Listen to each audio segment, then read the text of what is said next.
If one is to become human, one must be educated.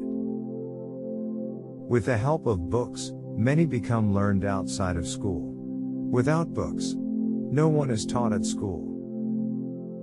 Not loving books means not loving wisdom. But not loving wisdom means becoming a fool. We are all citizens of one world. We are all one blood. To hate a person simply because he is born elsewhere, or because he speaks a different language, or because he has different opinions, is the most nonsense. A school without discipline is like a mill without water. Let everything flow on its own. Let the violence be nothing. He who does not love the beauty of the world does not see anything. Not only children of the rich or powerful should be sent to school, but all children, boys and girls, nobles and unborns, rich and poor, in all towns and villages. The principle of all principles is human nature. Everything that contradicts her is unhealthy. No one is born for himself, everyone is born for human society, and whoever does not help it, according to their strength proves to be unworthy of being helped by others.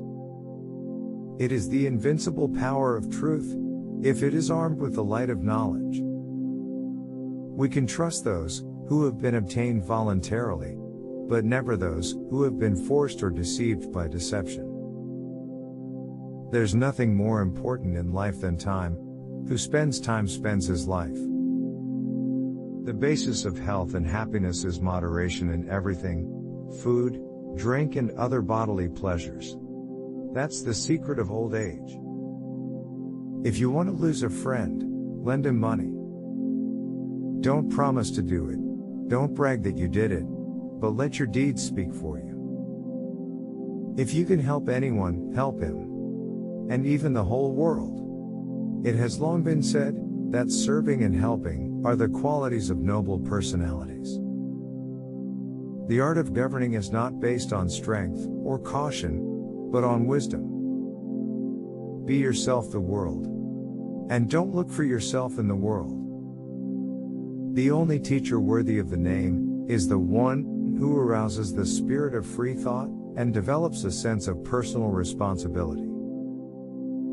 There is only one life, but death has 1,000 ways. There is only one truth, but there are 1,000 forms of delusions. All people should be educated to humanity. The first and foremost goal of all of us is the happiness of the human race. Happy is a man warned by a other's error. Every work needs a whole person. Flattery is a fake money that only keeps our vanity in circulation.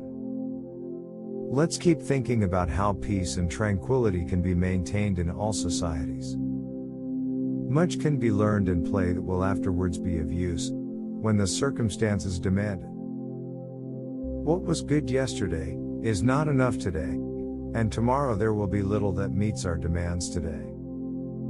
The proper education of the young does not consist in stuffing their heads with a mass of words, sentences, and ideas dragged together out of various authors, but in opening up their understanding to the outer world, so that a living stream may flow from their own minds, just as leaves, flowers, and fruit spring from the bud on a tree.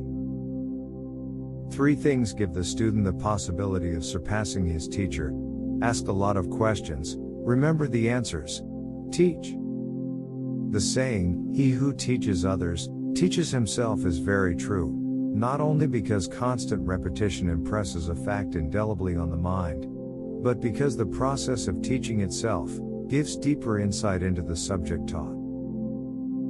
If, in each hour, a man could learn a single fragment of some branch of knowledge, a single rule of some mechanical art, a single pleasing story or proverb, the acquisition of which would require no effort, what a vast stock of learning he might lay by.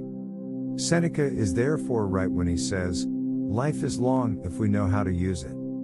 It is consequently of importance that we understand the art of making the very best use of our lives. Aristotle compared the mind of man to a blank tablet on which nothing was written, but on which all things could be engraved.